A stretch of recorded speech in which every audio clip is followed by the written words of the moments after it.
Thank you everyone for joining. We are discussing the impact of COVID-19 on anti-government and nationalist groups. Just a few things before we begin on the content of the presentation. One thing we wanted to let you know of is that the content of this lecture can be considered graphic for some. It includes information on violence, racism, and hate speech. So please keep that in mind if you are going to continue to watch. The presentation mainly considers activities of anti-government and white nationalist groups. It focuses on conspiracy theories and disinformation campaigns. And please keep in mind that because COVID-19 events develop so rapidly, the information covered in any presentation on COVID-19 can quickly be outdated, even perhaps as soon as the next day. So for the purposes of this presentation, I've elected to focus on more strategic trends and causes. A couple of other notes on terminology. Coronavirus is a term used to describe a family of viruses. COVID-19 is the disease caused by the novel or new coronavirus. And the virus that causes COVID-19 has been named SARS-CoV-2. To save space for this presentation, you'll notice that I've abbreviated coronavirus or COVID to just COV, COV. And that's how I'll try to refer to it as much as possible. Let's start with the known global impacts of COVID-19. There are three main categories of the impacts. One is economic, one social, and one is political. Of course, there are health implications as well. We're not necessarily going to discuss for this presentation. And you may notice if you've watched previous presentations, these three categories are repeat. But a little bit drilled down into it. Economic, it includes some impacts on unemployment, obviously, shrinking GDPs, decreased trade and travel because of the different lockdowns and border closings. And obviously it highlights weaknesses of our supply chains. So those fall under economic impacts as a result of COVID-19. There are also social impacts.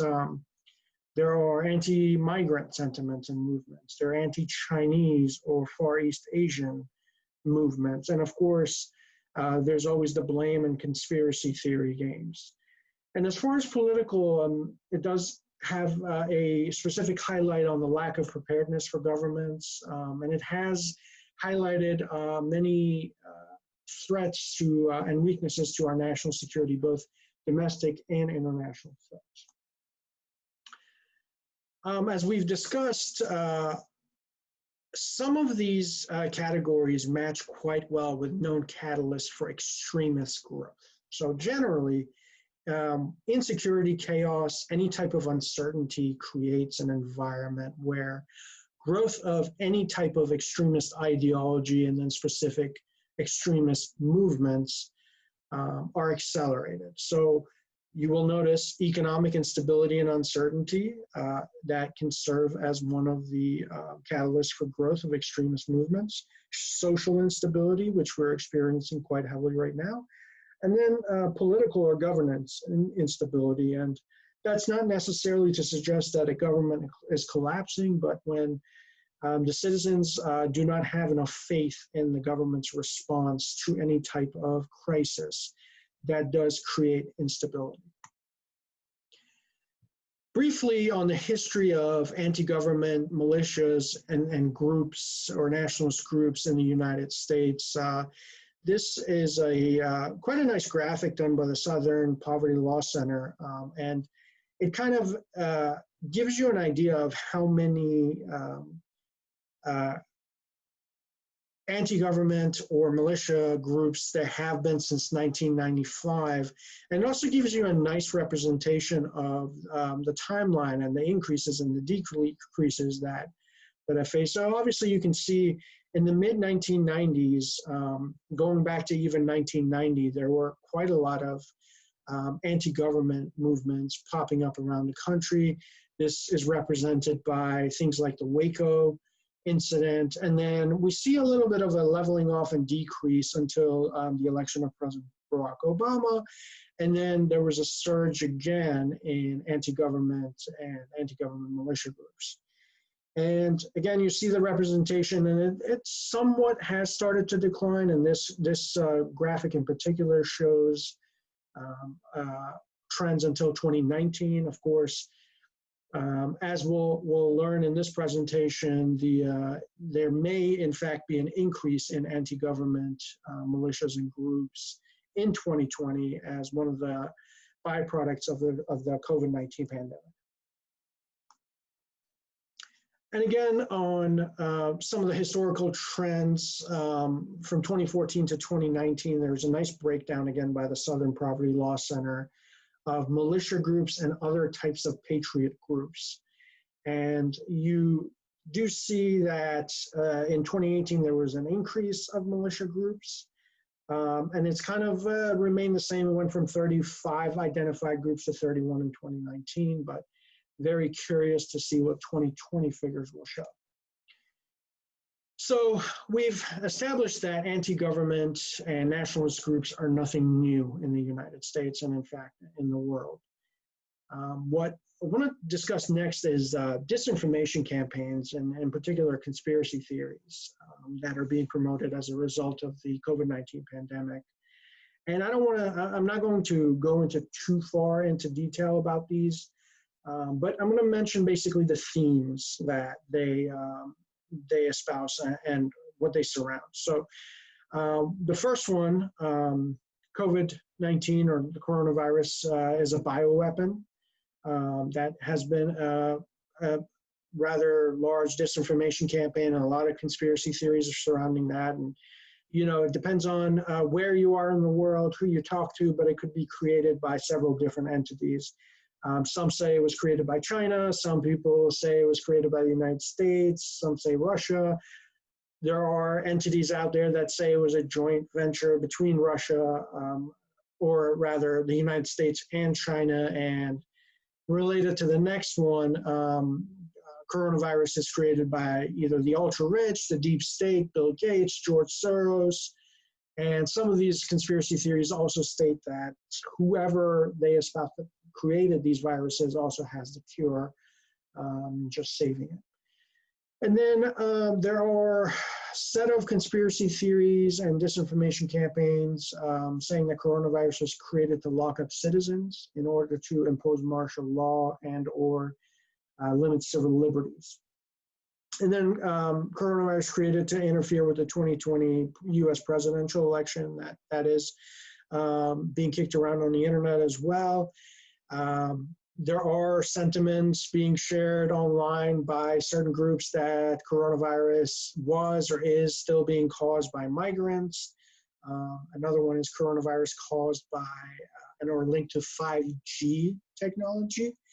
And we've seen this in the example of quite a few 5G towers being burnt by extremists in the United Kingdom. And then lastly, you know, there's the coronavirus is a complete hoax and there's actually no pandemic, and the government is just using the hoax as an excuse to do something.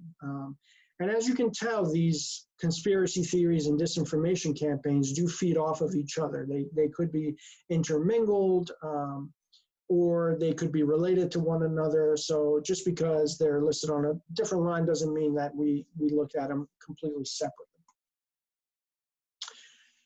As far as disinformation campaigns and conspiracy theories, they're mainly disseminated via 5 platforms or mediums.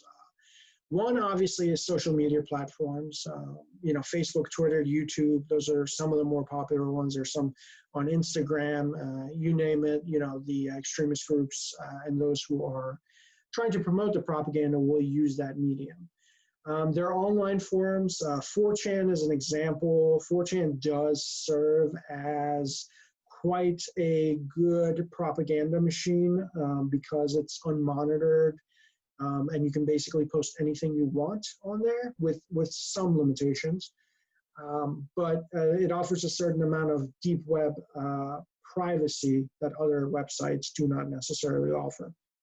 There are also messaging apps that these groups do take advantage of. One specifically is called Telegram, and it's a direct one-on-one messaging app, but you can form groups on Telegram, and Telegram does offer certain privacy advantages.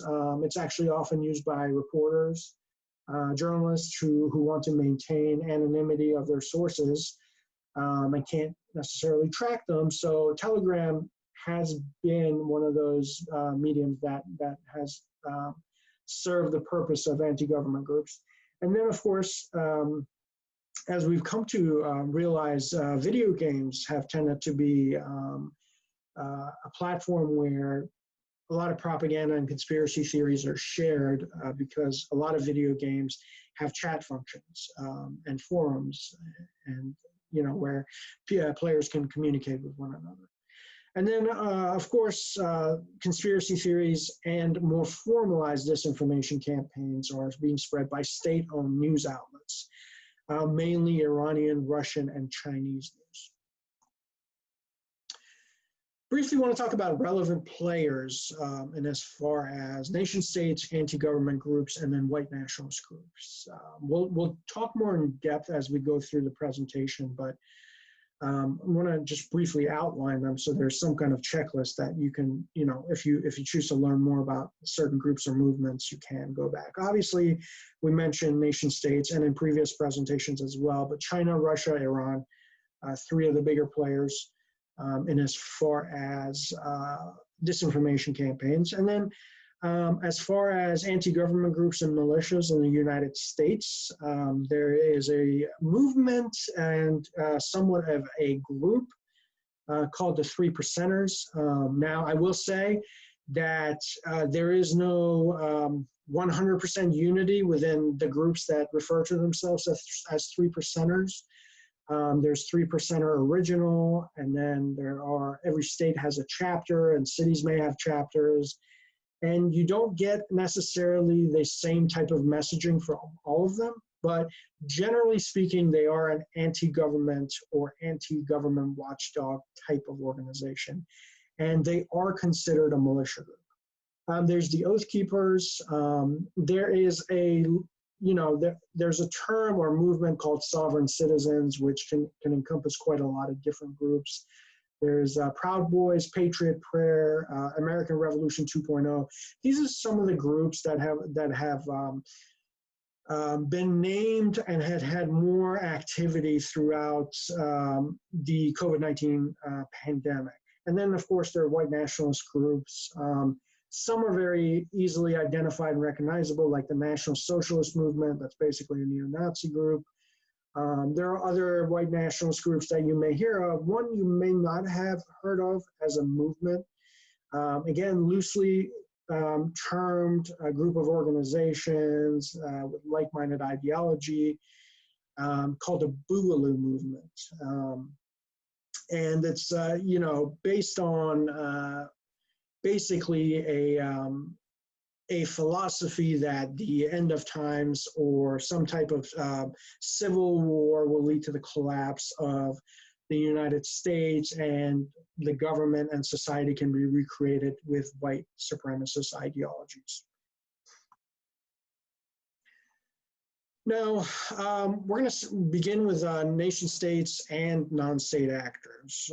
Both state-sponsored media and extremist movements are exploiting the COVID-19 situation to spread harmful and hateful messaging on social media. Some of these conspiracy theories suggest that the governments, in fact, spread the viruses with the aim of limiting civil liberties. And this is a theme that will be repeated with a lot of these anti-government militias whose philosophy and foundation is basically to protect the citizenry from the government when civil liberties are being infringed upon. Another conspiracy theory suggests that basically an authoritarian form of government is a better system, better suited to respond to big catastrophic events such as this type of global pandemic. And This is mainly being pushed by nation states, obviously authoritarian ones like China, like Russia. And the argument is, look, the authoritarian system, as opposed to a democratic system, could move much more quickly to go into lockdowns, force people to stay inside their homes, rapidly go in with the military or state police and build hospitals, and then completely eradicate the pandemic. And of course, you know, there's debates on that. But Russia also claiming, even though they're not very upfront about sharing how many cases of coronavirus are in their country, they're saying that they're very low, and it's been controlled because of the system and how the Russian government operates. Trends, one of the big trends is a case being made for white supremacy. And as part of that, there's a lot of anti-Chinese ethnic disinformation being created. So as part of these types of activities, these groups have claimed with unverified videos of what they claim to be Chinese bulk buying emergency supplies.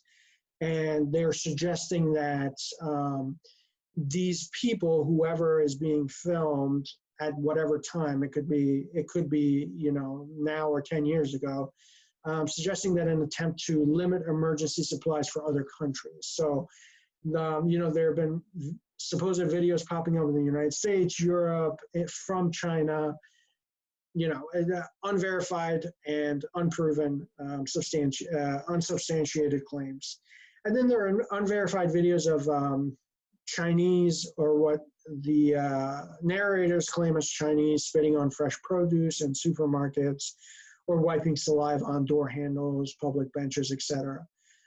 So this suggests that there is a deliberate attempt to spread the virus by this particular ethnic group. So that's one of the white supremacist disinformation campaigns. Another one is, of course, the anti-Semitic disinformation campaign. So theories that suggest coronavirus was started by Jewish people to manipulate financial and economic markets.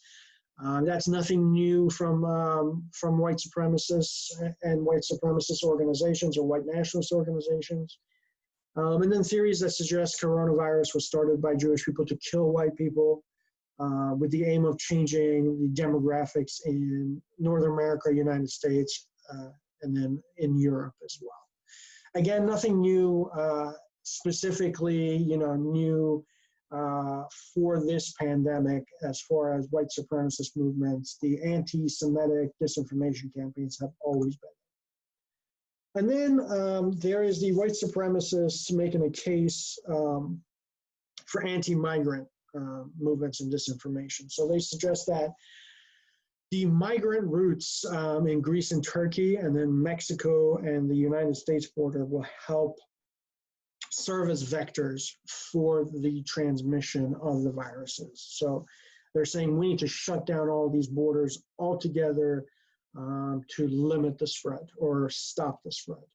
And then there's a suggestion that immigrants and minorities will use the coronavirus to riot. We've seen a lot of this type of propaganda in European countries where they're trying to scare people, unsubstantiated again, with rumors that the immigrant communities or the minority communities are using this as an excuse or are going to start rioting.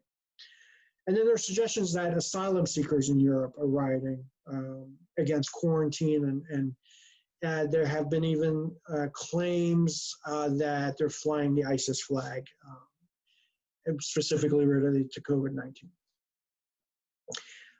When it comes to combining the propaganda campaigns coming from white supremacist organizations, they're not just conspiracy theories or disinformation campaigns. There actually are calls for action. There are suggestions that white supremacists infected with the virus should themselves inflict violence, basically turning themselves into bioweapons and going and spreading their virus to others, particularly minority groups or their political enemies, as they refer to. And then US federal investigators have actually learned of white supremacists that plan to use coronavirus as a bioweapon against non-white people. They specifically, in certain papers, listed Jewish and Muslim communities and places of worship as targets.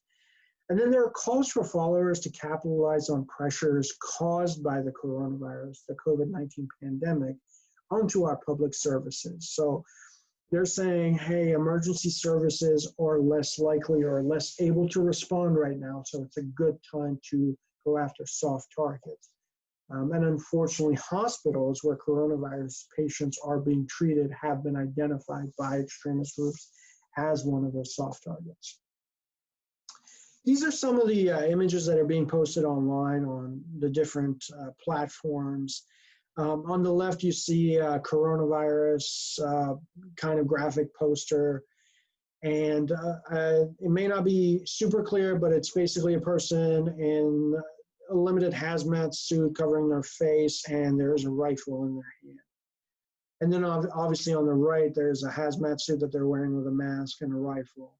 And different messages appear with these types of pictures, but basically these are calls for actions or calls to be prepared to take action.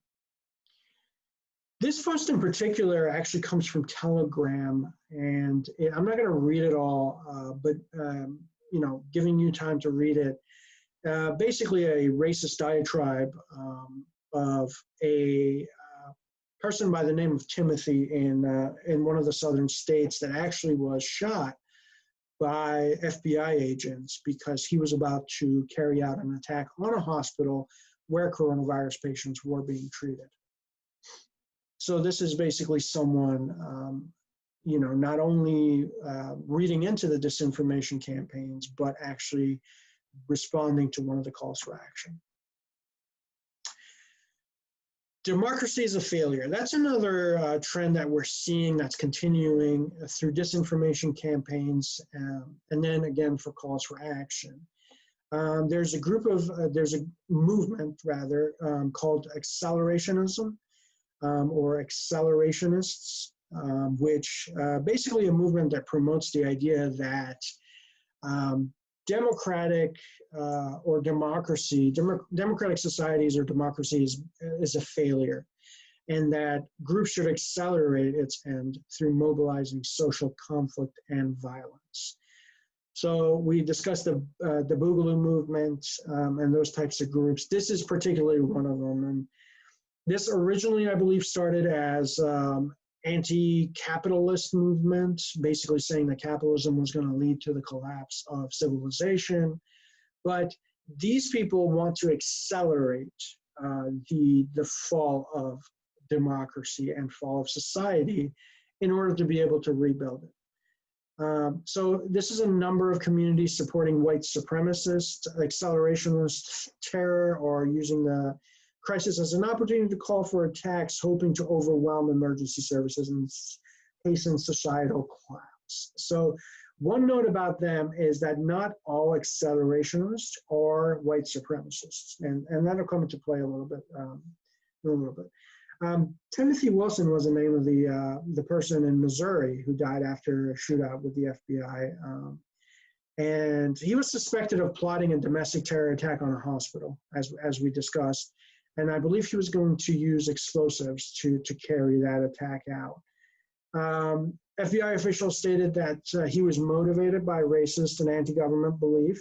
Wilson had previously considered attacking a school with a large number of Black students, a mosque, and a synagogue. So the FBI had actually been monitoring this person for a while, and that's one of the reasons why that Telegram message or several messages were released, because they had been watching them. This is another post online basically discussing the fact that the National Guard being called in, and again, this is somewhat of an accelerationist ideology that because civil liberties are being infringed upon or limited at least because of the lockdowns, because businesses are being closed, for social distancing reasons and to limit the spread, National Guard is being called in. They like this. They think, they refer to this as the storm that's brewing and coming. And this is like one of the first steps of societal collapse that they can take advantage of.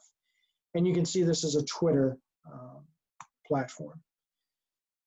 There are other, graphics that I wanted to show. The one on the left is discussing goals. So contract the coronavirus and lick every doorknob in the local IRS office until the lights fade to black. So again, very much so anti-government, establishment sentiments. And on the right, again, I'm not going to read it word for word, but this is basically saying, hey, we told you this was going to happen. This is the storm that's coming. Again, this is on a rather not necessarily a popular platform, but it is being used by more and more, especially in extremist movements. One important thing, this is pictures of the rally or protest in Michigan that was organized to try to fight the lockdowns. If you notice, one of the themes that repeats with some of the protesters, if you notice on the left, the person on the left is wearing a Hawaiian shirt, and then the picture on the right, the two people on the right are wearing Hawaiian style shirts. The Boogaloo movement identifies themselves as somewhat of a uniform by wearing Hawaiian shirts. So if you see someone in rallies wearing that type of clothing, chances are they're part of the Boogaloo or Acceleration-ists movement. And then they did a very good job in not wearing insignia, but many of the militias that normally wear insignia were not at these rallies. But you may see at these rallies, people holding long guns, automatic rifles, and basically having military-style patches on their arms or even their chest to identify what groups they belong to. There have been windfall opportunities also as a result of the COVID-19 pandemic. And when you have a situation where there's a combination of lockdowns, conspiracy theory, disinformation campaigns, instability of social, economic, or political proportions, it leads to some other advantages. So one thing that has been reported that recruiting for these types of organizations has increased. One, obviously, there's way more propaganda and disinformation. And two, people have been stuck at home, so they have more time to be online, fall into certain traps online and keep going down the rabbit hole and read more and more about it. And one particular group that has been targeted is teenagers that are spending all their time online because schools were closed or canceled, and they're playing video games, they're on chat rooms, YouTube, Facebook, whatever it may be. Because of the same reasons, many of the same reasons, these organizations are able to do more fundraising right now. And then they also have the opportunity that they may not have had to test the system's response. So one example of a test is that armed militia members storming or trying to get in and to the Michigan State House, where normally you would not be allowed to enter at all if there was just one or two people. So obviously they were testing the system to see what the response would be, trying to see how far they could push. This is a picture from the same rally in Michigan as the other two pictures. Again, you see the same type of clothing. Some of these people could be part of these formalized militia groups, some not. Again, you see the same individual wearing the Hawaiian shirt on the right-hand screen there. So not all of these people, and there really are no figures to inform us, but not all of these people were people who were out of work that wanted to get back to work, or small business owners who just wanted to get back to work and believed that their business was essential. And then, of course, we come to more recent events on top of the COVID-19 pandemic of protests resulting after the death of George Floyd and the Black Lives Matter protests. So in these circumstances specifically, some white supremacists have attended Black Lives Matter protest to counter protest, basically, and create some instability. Some Boogaloo groups, members have supported, in fact, the protests, because many Boogaloo members are primarily anti-government and anti-police rather than white supremacists. And then there are militia groups that have been hostile to the protesters, obviously. I don't think the 3%ers or the Oath Keepers had any love for the protesters. And then there are anarchists also that are taking advantage of the societal unrest, basically taking advantage of it. And, you know, some of them have the same goals as Acceleration-ists, which is basically wanting to accelerate the fall of the government. And then there are the loose collection of groups referred to often as Antifa. They've been reported to attend these events, in particular the Black Lives Matter protests. And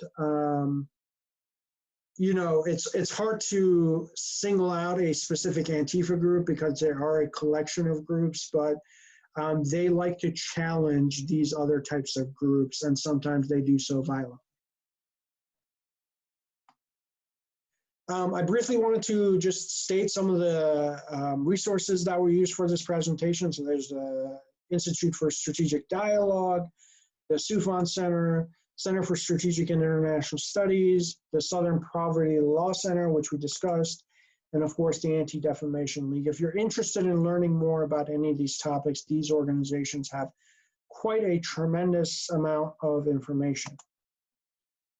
And that brings us kind of to a conclusion. Try to keep it short and hopefully leave some time for questions if there are any.